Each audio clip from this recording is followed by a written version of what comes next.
So as one of the sponsors here, we like to get out in the community and kind of give an idea, a general idea of what digital marketing consists of and what you should be doing for your company or for yourself to propel yourself to be successful in business. So I wanted to kind of close the gap in the understanding of what's going on. Let's see if this reaches over here. Well, let's see if not. There we go. Okay. Let's start off with 58% of marketers are successful in achieving their marketing goals. Do you feel you're successful? Anybody? Are you able to measure your results? So I'm going to age myself a little bit, and I'm going to go backwards, and I'm going to say, how many of us remember when we had to have a yellow page ad? Everybody? Okay. How many of you remember when you had your yellow page ad that you would actually get a different phone number just for that yellow page ad so you could count how many phone calls came in from it? Anybody? Okay. So now let's take it to this position now. How many of you are actually taking your website and giving it a special link for any time that you do any advertising to see how many click-throughs are coming through? One? Two? Couple of you? Okay, so it's kind of the same thing, except for now you have a live dashboard that you can actually capture how much information is coming through, how many people are coming through your website, how long they're staying, why they're leaving, how long they looked at something, and then you can chase after them after they leave. Pretty cool, right? So, what we want to look at is why do you not feel that you're making the marketing goals that you want to have? Why do you feel like you're not as successful as you would like to be? How many of you know who your client is?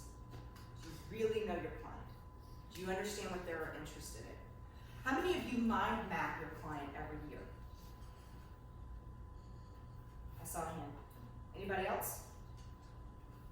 You keep raising your hand. You have to leave. Okay, you're messing up my presentation. You gotta go. What's that term again? You said mind what? Mind mapping.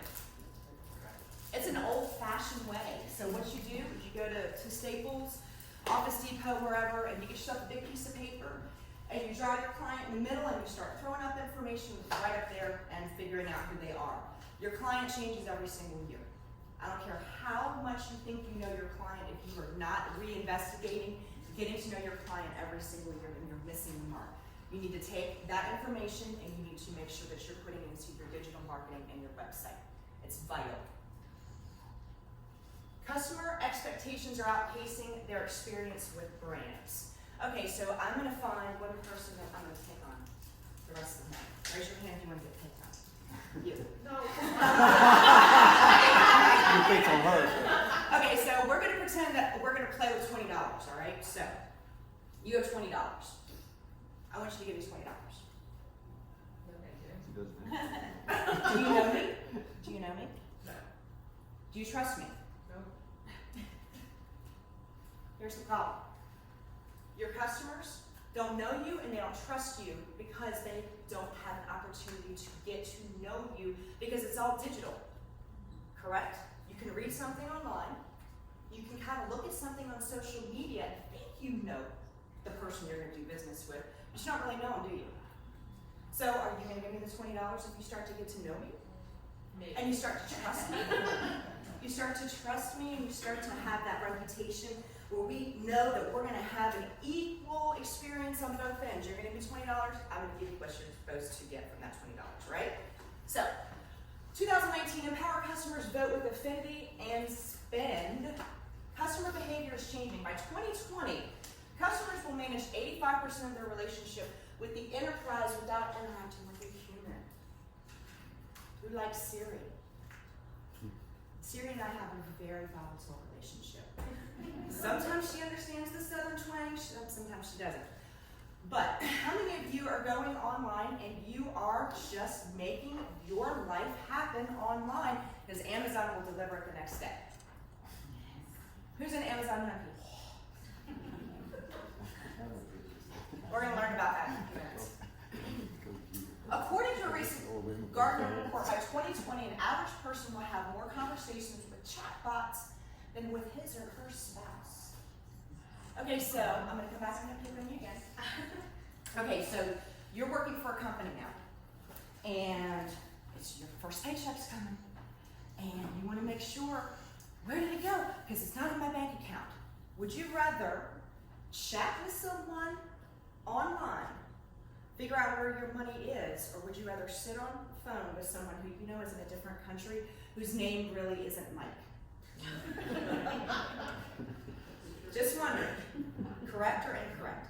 Companies that are making it easier to interact on a regular basis online by chatting versus having to get on a phone and chat with someone through customer service unless it's an emergency.